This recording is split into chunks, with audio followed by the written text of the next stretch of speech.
원수가 이렇게 하였구나. 종들이 말하되 그러면 우리가 가서 이것을 뽑기를 원하시나이까.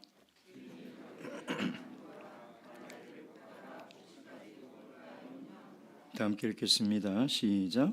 둘 다 추수 때까지 함께 자라게 두어라. 추수 때에 내가 추수꾼들에게 말하기를 가라지는 먼저 거두어 불사르게 단으로 묶고 곡식은 모아 내 곡간에 넣으라 하리라. 아멘. 우리 성도님들도 신천지라는 단체를 잘 아실 겁니다. 코로나가 창궐하던 시기에 사회적 물의를 크게 일으켜서 참 많은 사람들에게 지탄을 받았던 그런 이단 사이비 단체입니다. 놀라운 것은 코로나가 끝난 이후에 오히려 이 단체가 급속히 성장을 하고 있다는 것이죠. 작년에 교주 이만희를 하나님으로 믿고 있는 사람들이지 않습니까? 작년에 이 교주 이만희 씨가 각 지역을 순회하면서 메시아의 흉내를 냈습니다. 너무나 놀라운 것은 각 지역마다 수많은 신도들이 운집하여 그 행사를 치르는 것을 제가 이렇게 유심히 보게 되었습니다. 이들이 초창기 때 포교했던 방법은 추수꾼이라는 방법인데요. 그것은 이 신천지에 속한 이 추수꾼이라 불리는 사람들이 기성교단에 침투를 합니다. 그래서 이제 포교를 하는 거죠.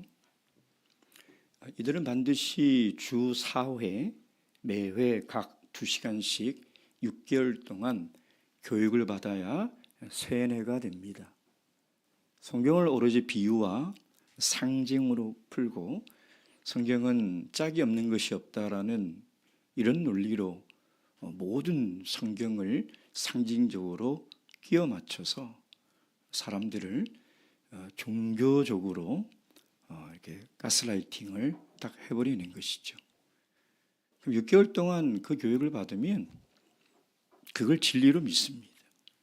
왜냐하면 제가 목회할 때 한 자매가 거기에 빠졌는데 제가 1년을 설득을 해보려고 해도 안 됩니다.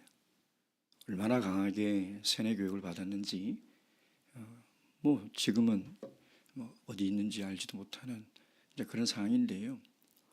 이 추수꾼들이 기성교회에 딱 들어와서 A, B, C 등급으로 나눕니다. A 등급은 뭐냐면 신앙과 성경에 열정이 있는 사람들이에요. 그래서 그 신앙과 성경에 열정과 열심이 있는데 자기가 다니는 교회에서 만족이 되지 않는 거죠. 그리고 B, C, D 등급은 교회만 나오지 신앙과 성경에 대한 관심이 없어요. 그냥 예배만 출석하는 사람들입니다. 그러면 이 추수꾼들이 누구를 포교하느냐? A 등급을 포교를 합니다. D 등급은 포교를 하지 않습니다. 이 추수꾼들은 기성교회에 들어와서 알곡과 가라지를 자기들이 나누는 거죠. 알곡은 정말 신앙과 성경에 열정이 있는 사람들. 너무 알고 싶은 게 많은 거예요. 근데 해소가 안 되는 거죠. 신앙생활 열심히 해보고 싶은 열정도 있고 성경에 대한 궁금증도 굉장히 많은 사람들. 가라지들은 아무 생각이 없는 사람들. 지금 이 신천지가 저번 달에 나온 자료를 보니까 2020년부터 20년, 23년, 작년 24년까지 한 해에 이 수료를 한 6개월 수료를 한 사람이 평균 10만 명이 넘어요.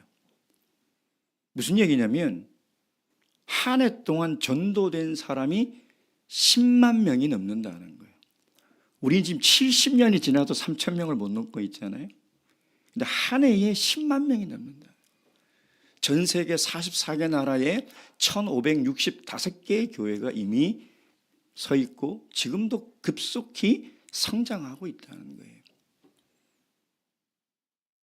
저는 이 기사를 읽으면서요, 두 가지가 이해가 안 갔습니다. 저는 어떻게 이렇게 말도 안 되는 교리에 기성교회의 신앙생활을 했던 성도와 직분자와 심지어 목사와 전도사까지 미혹을 당할 수 있을까? 그 많은 크리스찬들이 어떻게 이 이만희라는 이 말도 안 되는 사람을 신격화하며 하나님으로 믿고 저렇게 다 개종을 할 수 있을까? 그 두 번째는, 저들이 알곡과 가라지로 나눈 성도들의 등급이 사실이라는 게 너무나 마음이 아픈 거예요. 그들이 A등급, B등급, C등급, D등급 나눴는데 그걸 잘 읽어보니까 정말 교회 안에 성도들이 그렇게 있다는 거예요. 정말 신앙을 진지하게 생각하고 열정적으로 하나님을 믿고 성경에 대해서 정말 궁금하고 내가 어떻게 하면 더 신앙이 성장할까라는 영적 갈급함을 가지고 있는 성도들이 있는 반면에 아무 열정이 없어요. 생명이 없는 거죠. 자고 있는 거죠. 살았다 하나 죽은 자들처럼 신앙에 관심이 없어요. 그냥 예배 한번 참석하면 끝이. 참 기분이 나쁘더라고요. 그 신천지 이단이라는 사람들이 이 기성교단에 들어와서 성도들을 딱 나눴는데 그게 사실이고 현실이고 반박할 수 없는 일이라는 것이 참 마음이 무거웠어요.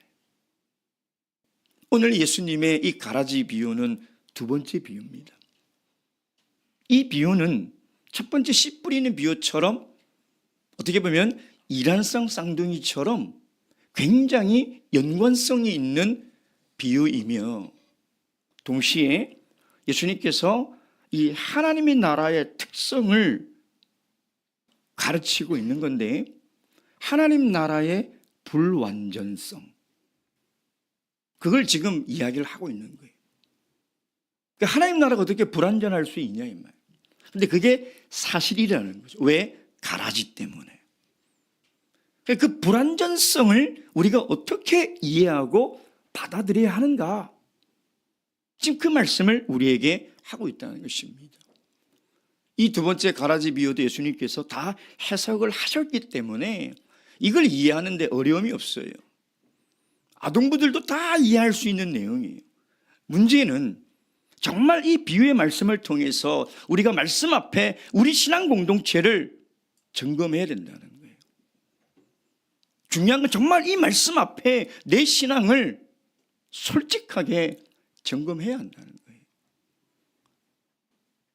그래서 예수님은 오늘 이 가라지의 비유를 우리들에게 이야기하고 있다는 것입니다. 바라옵기는 오늘 우리가 너무나 잘 알고 있다고 생각하는 이 너무나 간단한 말씀이 있지만 이 말씀에 귀를 기울여 우리 신앙 공동체와 우리의 신앙을 다시 한번 돌아보는 그런 시간이 되기를 주님의 이름으로 축원드립니다. 첫째, 가라지가 어디서 왔느냐? 24절 말씀. 다 함께 읽겠습니다. 시작. 예수께서 그들 앞에 또 비유를 베풀어 가라사대 천국은 좋은 씨를 제밭에 뿌린 사람 같으니. 사실 천국이라는 이 단어는요, 마태복음에 있어서 굉장히 이해하기도 해석하기도 어려운 단어 중에 하나입니다. 동시에 마태, 마가, 누가 이 공관복음의 가장 중요한 키워드가 바로 천국이라는 단어죠. 하나님의 나라라는 거예요. 공동번역과 킹제임스 버전은 하늘왕국, 하나님 나라 이렇게 번역을 하고 있다는 것입니다. 그러니까 하나님의 나라가 예수님께서 가지고 오신 이 새로운 하나님 나라는 눈에 보이지 않는 나라예요. 근데 지금 당시의 유대인과 제자들은 하나님의 나라 그러면 딱 머릿속에 딱 생각하는 게 뭐냐면 이 땅에 세워지는 정치적 나라를 생각하는 거예요. 다시 다윗처럼 이 정치적 메시아가 나타나서 우리를 로마의 압제로부터 해방시키고 과거에 누렸던 부국 강변을 누릴 수 있는 그 나라. 여러분, 이 나라에 대한 사고는 사도행전 1장이 지날 때까지 끼어지지 않았습니다. 부활하신 예수님을 보고도 예수님이 부활하시고 또 가르쳤었던 게 뭐냐면 하나님의 나라. 하나님의 나라. 그들이 하나님의 나라에 대한 이해가 없었다는 것이죠. 하지 못하고 있었다. 그래서 주님은 부활하시고 승천하기 전까지 40일 동안 제자들에게 매일같이 하나님 나라에 대해서 말씀하셨던 거예요. 사실 이 하나님 나라는 하나님께서 구약에 이스라엘 백성을 통하여 이 땅에 세우셨죠. 근데 이것은 예수 그리스도께서 오시면서 가지고 올 영적인 하나님 나라의 모형이며 예표예요. 그걸 통해서 하나님이 진정한 하나님 나라를 어떻게 세울 것인가를 보여주고 있는데, 그것이 예수 그리스도가 이 땅에 강림함으로 말미암아 이제 하나님 나라가 이 땅에 도래했는데 그들은 여전히 모르고 있는 거예요. 그래서 구약의 하나님 나라와 예수님께서 가지고 오신 이제 진정한 하나님의 나라, 하나님께서 세우고자 하는 참된 하나님 나라의 공통점은 똑같아요. 똑같아요. 그게 뭐냐? 출애굽기 19장 5절 6절. 출애굽기 19장 5절 6절 말씀.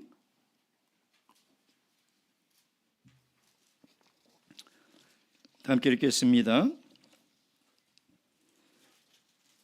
출애굽기 19장 5절 6절 시작.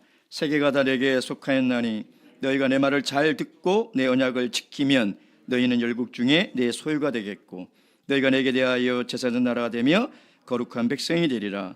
너는 이 말을 이스라엘 자손에게 고할지니라.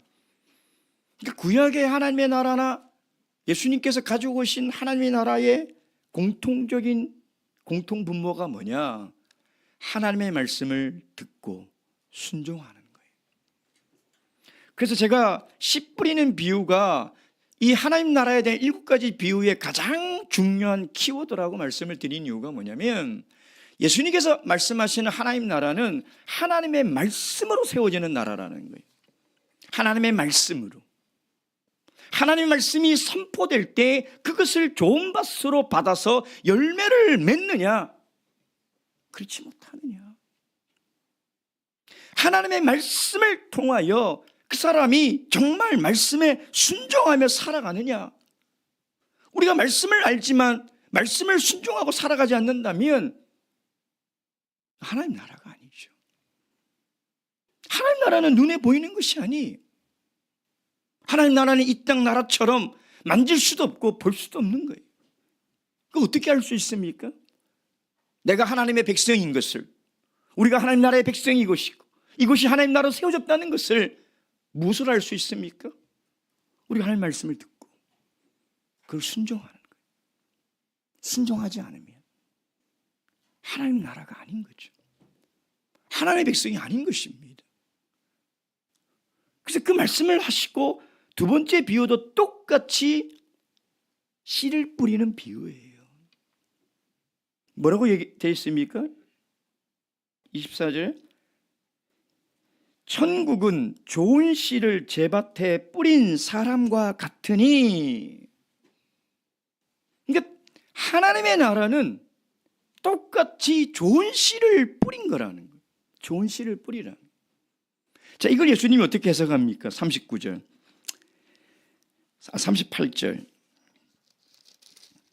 시작. 밭은 세상이요 좋은 씨는 천국의 아들들이요. 여기까지 읽겠습니다. 밭은 뭐라고요? 세상이요. 좋은 씨는 하나님의 아들들. 이 씨라는 단어는요, 식물의 씨앗을 의미하기도 하지만 성경에서는 언약의 후손, 언약의 자손이라는 의미로 굉장히 많이 사용됩니다. 그러니까 하나님께서 이 세상에 좋은 씨를 뿌렸다는 것은 하나님의 언약의 자손들을 심어 놓으셨다는 거예요. 아까 출애굽기 19장 읽었던 것처럼 내 말을 듣고 내 언약을 지키는 사람들, 하나님의 백성들을 심어 놓았다는 거예요. 여러분, 이게 하나님의 마음이라는 거예요. 여러분, 하나님은 이 세상에 좋은 것으로 심어두시고 하나님이 창조하신 것은 다 선한 거예요. 그러니까 하나님이 이 세상을 향한 뜻은 항상 선한 거예요. 근데 문제는 뭐냐면 도대체 이 세상은 왜 선과 악이 공존하냐 이 말이에요. 하나님은 이 세상에 좋은 씨를 뿌렸는데 도대체 이 가라지가 어디서 온 거냐 이 말이에요. 이 미스테리거든요. 도대체 악은 어디서 왔냐 이 말이에요. 도대체 죄가 어디서 왔냐 이 말이에요. 그래서 예수님께서 뭐라고 말씀하십니까? 25절, 다시 13절 25절 시작. 사람들이 잘 때에 그 원수가 와서 곡식 가운데 가라지를 덧뿌리고 갔더니, 여기서 가라지는 원문의 단어를 보면 독보리를 얘기합니다. 독보리. 저도 독보리를 본 적이 없어요. 사진으로만 봤지. 그죠? 근데 이제 제가 농사를 지었다라고 하면 말도 안 되는 소리지만 몇 번 농사 짓는 일을 도운 적은 있어요. 이렇게 모줄도 잡아보고, 모줄 잡고 있는데 모줄 똑바로 안 잡는다고 엄청 혼났어요. 새참도 안 준다고. 모줄 잡는 게 굉장히 어렵더라고요. 뭐 쉬울 줄 알았거든요. 굉장히 어려워요. 모심기는 더 어렵더라고요. 그 정확한 그 깊이와 간격과 이걸 맞춰야 되는데 그 대학교 1학년이 뭘 알겠습니까? 심다가 혼만 났어요. 근데 추수할 때 제가 이 농사 일을 도와준 적이 있는데 피라고 하더라고요. 근데 진짜 구별을 못 하겠더라고요. 뭐가 쌀이고 뭐가 핀지 구분이 안 돼요. 근데 그게 막 안에 막 자라 있어요. 독보리는 뭐냐면 미리 자라는 밀밭에 밀과 똑같이 생겼어요. 근데 얘가 더 빨리 크긴 더 빨리 커요. 독보리라고 하는데 이게 자랄 때는 구별이 안 돼요. 똑같아요. 구별이 안 돼요. 근데 나중에 추수할 때 구별이 되는 거거든요. 근데 문제는 이 독보리 안에는 곰팡이균이 있어가지고 그걸 먹으면 사람이 구토를 하거나 설사를 하는 거예요. 그러니까 독을 품고 있는 거죠. 곰팡이균을 품고 있는 거예요. 그럼 이 가라지를 도대체 주인은 좋은 씨앗만 뿌렸는데 도대체 이 독을 품고 있는 가라지는 어디서 왔다 그럽니까? 원수. 원수가 누구예요? 원수가 누굽니까? 이 원수란 단어는 증오와 적대감을 가진 사람, 이렇게 이 원문 사전에 나와 있더라고요. 즉 다시 얘기하면 하나님의 나라가 세워지는 것에 대해서 증오와 적대감을 가진 사람들이에요. 그 누구라고 얘기하고 있습니까? 39절. 원수는 누구요? 마귀요. 마귀가. 여러분, 그래서 세상이 하나님이 창조하신 것은 선하고 하나님이 세운 교회는 선한 공동체고 하나님이 이 세상을 향한 마음은 선한 거예요. 근데 도대체 이 악이 어디서 왔느냐? 원수 마귀가 가라지를 뿌렸다는 거예요. 가라지를 뿌렸다는 거예요. 제가 어떤 청년과 이야기를 하는 중에 제가 그 청년의 아버님이 아직 신앙생활을 하고 있지 않아서 매일같이 기도를 하고 있습니다. 그냥 물어봤어요. 왜 아버지는 하나님을 안 믿는 것 같냐? 그랬더니 뭐라고 그러냐면은 하나님이 계시다면 왜 세상에 이렇게 악한 사람이 많으며 선한 사람이 악한 사람들에게 이렇게 괴롭힘을 당하고 더 힘들게 살아가야 하나? 하나님이 있다면 그럴 수 없는 거예요. 근데 사실 이렇게 생각하는 사람들이 굉장히 많습니다. 하나님이 있다면 세상이 왜 이러냐 이 말이에요. 이건 굉장히 큰 신학적 주제입니다. 그러니까 선과 악이 왜 공존하느냐? 다른 종교들은 거의 다 운명론적인 관점으로 이걸 설명해요. 빛이 있으면 어둠이 있고 생명이 있으면 사망이 있듯이 선이 있으면 악이 있다. 이건 동전의 연명처럼 이건 운명적인 거다. 이거 어쩔 수 없는 거다. 이렇게 얘기하는 거죠. 근데 성경은 뭐라고 얘기하고 있습니까? 이 가라지는 마귀에서부터 왔다. 세상의 악은 하나님이 악을 뿌린 적이 없어요. 하나님은 죄를 심은 적이 없어요. 근데 이 죄와 악이 도대체 어디서 왔냐 이 말이에요. 원수 마귀가 이 가라지를 뿌려놨다는 거예요. 언제요? 사람들이 잘 때. 부지런하죠. 마귀가 얼마나 부지런한지 알아요? 다 잘 때 열심히 일을 하고 있어요. 베드로전서 5장 8절 말씀.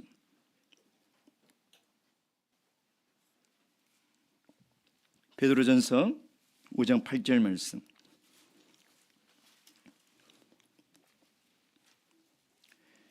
다 함께 읽겠습니다. 시작. 근신하라 깨어라 너희 대적 마귀가 우는 사자같이 두루다니며 삼킬 자를 찾나니. 아멘.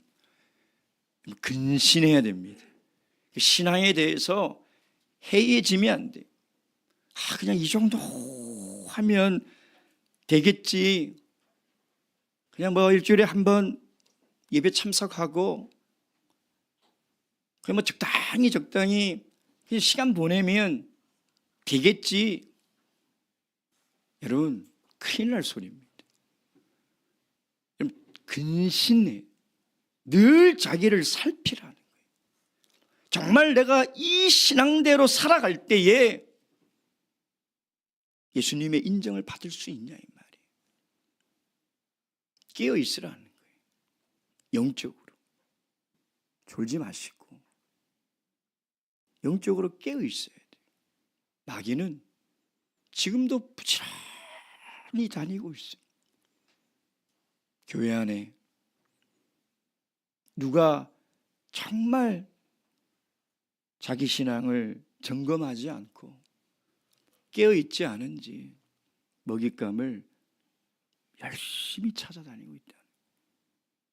그게 오늘날 교회 안의 현실이고 세상의 현실이라는 거예요.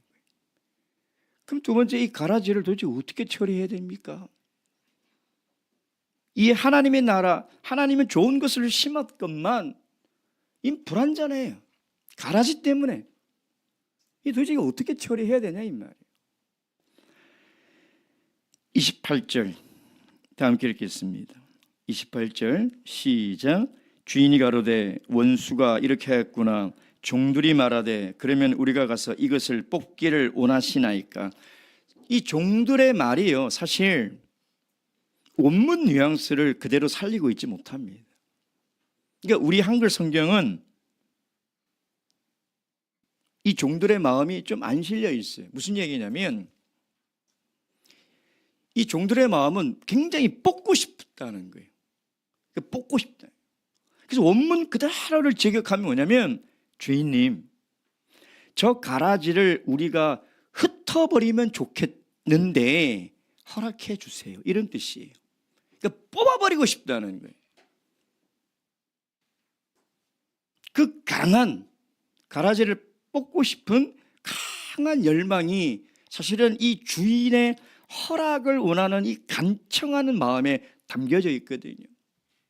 자, 근데 주인이 뭐라고 그럽니까? 주인이 뭐라고 그래요? 가만히 둬라. 뽑지 말라는 것이죠. 이 종들은 당장이라도 뽑아보고 싶은데 주인은 허락하지 않는다는 것입니다. 여러분, 사실 이 세상에 악한 사람들이 좀 없어졌으면 좋겠다는 게 모든 사람들의 바람입니다. 그래서 어떻게 하면 이 악한 사람들이 없는 세상에서 살 수 있을까? 그래서 윤리와 도덕을 가르쳐 보기도 합니다. 사람이 어떻게 살아야 되는지를. 그리고 악한 사람들은 잡아다가 감옥에 가둬놓고 교화하고 갱생하고 그 악을 버리고 착하게 살려고 무단히 노력합니다. 그게 인류 역사의 노력이지 않습니까? 근데 현실은 어떠냐 이 말이에요. 세상은 더 악해져 가고 있다는 거예요. 더 교활해져 가고 있고 더 악랄해져 가고 있는 것이 우리 현실이에요. 제가 한 2달 전인가 그렇게 지나가면서 이렇게 뉴스를 보는데 목사방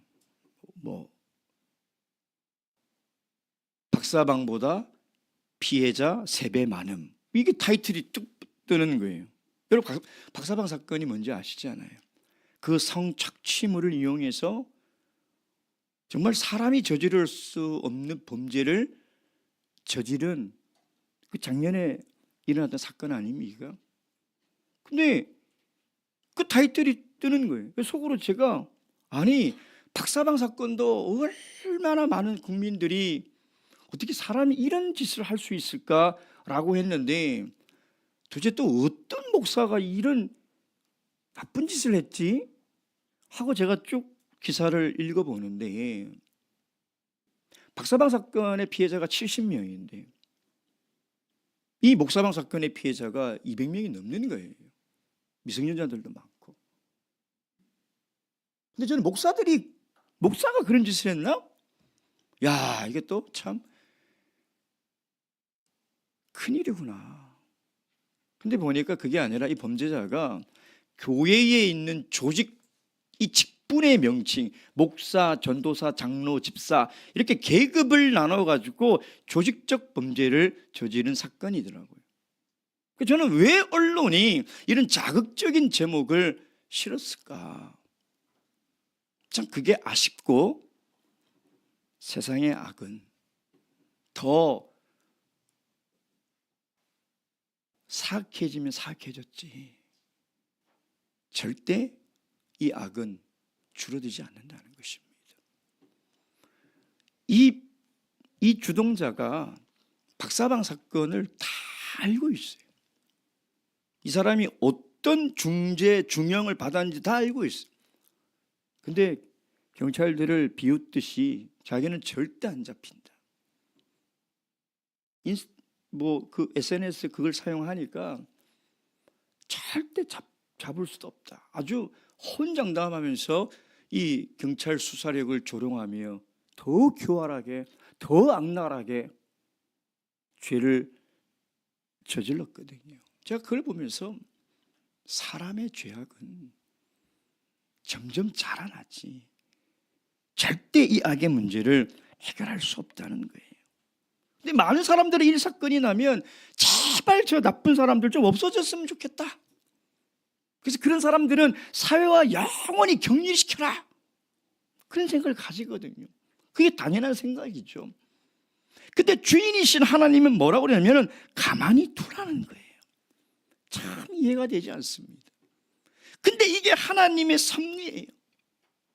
선과 악이 공존하고 악이 정말 없었으면 좋겠지만 공중권세 잡은 마귀는 예수님이 다시 재림할 때까지 세상의 가라지를 계속 뿌릴 수밖에 없는 거예요.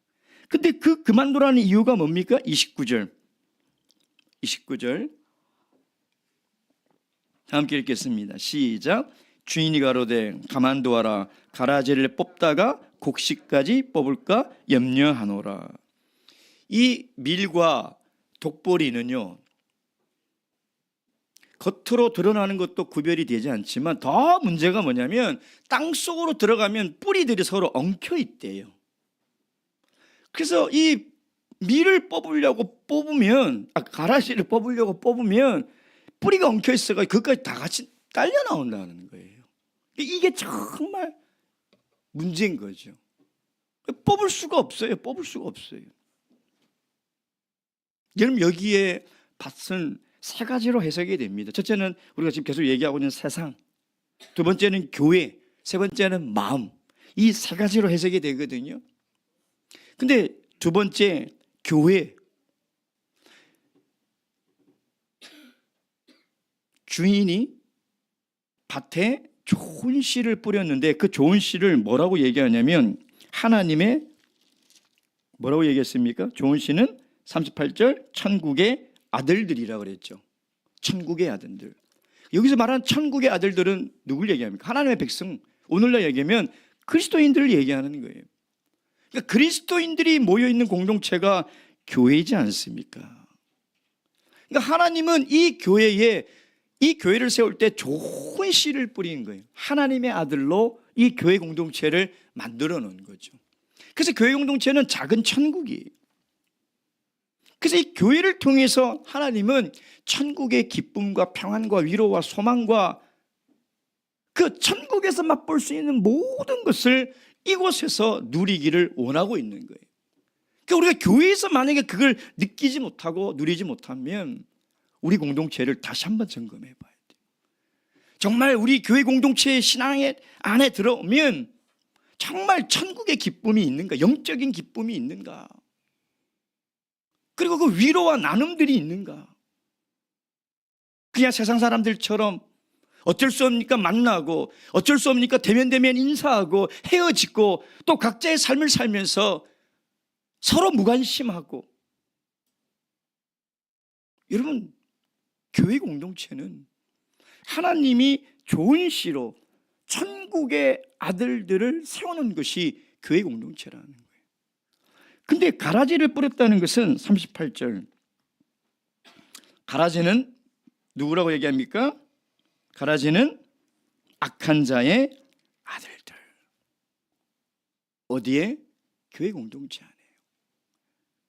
악한 자의 아들들을 뿌려놓고 가는 거예요. 여러분, 하나님께서 하나님의 아들들로 이 땅에 세운 이 교회 공동체가 작은 천국의 모형이 되기 위해서는 반드시 갖춰야 될 세 가지 특성이 있습니다. 특성. 첫째는 사도성이에요. 교회의 완벽한 모델은 사도행전의 사도교회예요. 모든 교회의 뿌리예요. 그래서 그 교회가 정말 하나님 나라의 공동체이냐 아니냐는 교회의 뿌리이며 교회의 완벽한 모델인 사도교회와 같냐 같지 않냐, 그걸 보면 돼요. 두 번째는 단일성과 유일성이에요. 교회는 절대 분열될 수가 없어요. 교회가 분열됐다? 그건 예수님의 몸이 쪼개진 거예요. 교회가 여러 개가 있을 수가 없어요. 교회는 하나예요. 이 땅에 세운 교회는 유일성을 가지고 있어야 된다. 나눠질 수 없는 거예요. 세 번째가 뭐냐면 거룩성이에요. 교회는 이 세상과 구별된 하나님의 나라로서 이 세상의 방법이나 세속적 가치가 절대 들어와서는 안 되는 것이 교회라는 거예요. 근데 어떻습니까? 교회가 분열하죠. 교회가 나눠집니다. 사도교회의 모습을 잃어갑니다. 교회도 세속적 가치가 들어오고요, 세상의 논리가 들어옵니다. 왜 그럴까요? 이 땅에 세워진 하나님 나라는 불완전하기 때문에. 누구 때문에? 가라지 때문에. 원수 마귀가 뿌리고 간 가라지 때문에 어쩔 수가 없는 거예요. 가라지는 외형으로 절대 구별이 안 됩니다. 똑같이 세례받고 성령받고 예배드리고 기도하고 심지어 직분까지 맡아서 봉사합니다. 구별이 안 돼요. 근데 마지막 때에 반드시 구별하십니다. 가라지와 알곡은 인간이 절대 구별할 수 없어요. 이거 어떻게 구별합니까? 구별할 수도 없고 구별해서도 안 되는 거예요. 근데 문제는 뭐냐면 지금은 구별이 안 되는데 마지막 날 반드시 구별하신다는 거예요. 알곡과 가라지는 반드시 하나님께서 구별하세요. 여러분, 원수 마귀가 뿌려놓은 가라지는 목적이 딱 하나예요. 하나님 나라를 무너뜨리는 거죠. 그러니까 이 하나님 나라의 거룩성과 이 유일성과 단일성과 사도성을 다 깨부수려고 마귀는 이 좋은 씨를 뿌려놓은 하나님의 거룩한 공동체에 가라지를 뿌렸다는 거예요. 뿌렸다는 거예요. 그래서 교회가 거룩해야 되지만 거룩하지 않고, 하나가 돼야 되지만 하나가 되지 않는 이유가 거기에 있는 거예요. 여러분, 가라지는요, 하나님의 나라에 관심이 없습니다. 왜? 하나님 나라가 무너져야 좋은데. 그래서 교회에 관심이 없어요. 교회가 덕이 되느냐, 교회가 소란스러워지느냐, 교회가 피해가 되느냐, 이게 관심이 없어요. 내 주장, 내 고집, 내 기분, 내 감정, 이게 더 중요해요. 내 자존심이 이게 더 중요해요. 교회가 어떻게 된 상관이 없어요. 왜 그럴까 하고 제가 그런 분들을 보면 교회를 사랑하는 마음이 없어요. 교회를 사랑하는 마음이 없어요. 교회가 어떻게 되는지 이게 중요한 게 아니에요. 내가 무시당하고, 내가 성질이 나고, 내 기분이 나쁜 게 훨씬 중요해요. 그래서 그런 거예요. 여러분, 이해하셔야 돼요. 저 사람 왜 저럴까? 교회를 사랑하는 마음이 없어요. 그러나 알고 본 교회를 사랑해요. 그래서 내가 정말 무시를 당하고 오해를 당하고 말도 안 되는 일을 당해도 참아요. 하나님 나라를 위해서. 왜 억울하지 않겠냐, 왜 기분 나쁜 일이 없겠냐, 이 불완전한 이 교회 공동체에서 살면서 왜 그런 일들이 왜 안 일어나겠냐. 근데 하나님의 나라를 정말 사랑하기 때문에 가만두라는, 이해는 안 되죠. 그게 이해가 됩니까? 어떻게 교회에 저런 사람이 있지? 이해가 안 돼요, 저도. 근데 참아요. 왜? 구별이 안 될 뿐더러 정말 그걸 손을 대는 순간 밀까지, 그러니까 교회 공동체까지 피해를 보는 거예요. 그것 때문에 그냥 참는 거예요. 가만히 두는 거예요. 여러분, 어쩌면 가라지와 알곡은 우리 인간으로서는 도저히 구별할 수 없는 것이지만 그 마음속에 교회를 사랑하는 마음으로 알 수는 있지 않을까. 본인은 그런 생각을 해봅니다. 그럼 세 번째, 우리가 이 하나님이 어떻게 처리하는가, 그걸 믿어야 되는데, 여러분, 가라지를 가만히 두어라. 근데 이걸 오해하시면 안 돼요. 가라지를 가만히 두는 것과 누룩을 제거하는 것은 다른 겁니다. 누룩은 죄와 비질이 지금 드러나고 있는 거죠. 그러니까 교회의 치리와 교회의 권징과 가라지를 뽑는 건 다른 거예요. 근데 이걸 오해를 하셔가지고 교회에서 문제를 일으키고 있는데도 가만히 두라는 거예요. 그 말이 아니에요, 여러분. 그 얘기를 하는 게 아니에요. 가라지를 뽑는 것은 하나님 나라의 백성이 아닌 악한 자들의 아들들이 들어와 있는 걸 뽑아버리는 거예요. 하나님 나라에서 추방하는 거예요. 권징은 하나님이 뿌린 좋은 씨앗 가운데서 잘못 자라고 있으니까 이것이 바르게 자라라고, 그게 문제라고 권징을 하는 거예요. 여러분, 교회에 정해놓은 규칙과 질서를 위해서 우리가 지켜야 될 것들이 있지 않습니까? 근데 그걸 지키지 않고 무시하고 문제를 일으키고 때로는 비진리를 이야기하는데 어떻게 그걸 가만히 둡니까? 반드시 치료를 해야 되는 거예요. 그러나 하나님께서 이 가라지들은 우리가 답답하죠. 세상에 악한 사람도 왜 저럴까? 이해도 안 되고 그런 얘기 하잖아요. 귀신은 뭐하고 저런 사람 안 잡아가나? 참 답답하지만 두라는 거예요. 교회에서도 그런 일들을 보잖아요. 보지 않습니까? 그런 가라지들을 봐요. 근데 가만두라는 거예요. 왜 그렇습니까? 40절부터 42절까지 읽도록 하겠습니다. 시작. 그런즉 가라지를 거두어 불에 사르는 것 같이 세상 끝에도 그러하리라. 인자가 그 천사들을 보내리니 저희가 그 나라에서 모든 넘어지게 하는 것과 또 불법 행하는 자들을 거두어내요 풀무불에 던져 넣으리니 거기서 울며 이를 갈미 있으리라. 하나님께서 마지막 날 반드시 심판하세요. 지금은 선이 지는 것 같아도 결국은 선이 최종적 승리를 거두게 된다는 거예요.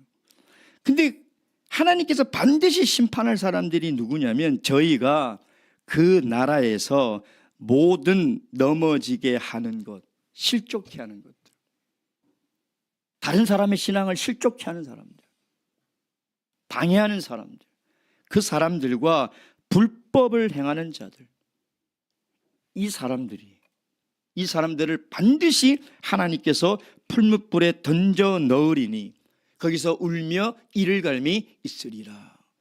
왜 예수님께서 마지막 날 이 가라지들을 심판할 것을 이렇게 구체적으로 말씀하시냐면 확실히 심판하시겠다는 거예요. 그러니 오늘 우리는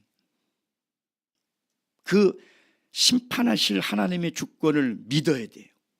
답답하고 정말 속이 뒤집어져도 믿어야 돼요. 그래서 우리가 그 속에서 인내를 배우는 거죠. 예수님께서 반드시 심판하신다. 그걸 믿는 믿음으로 살아가야 된다는 것이죠. 묵도하시겠습니다.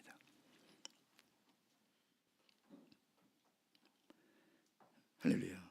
아멘. 찬양하시겠습니다.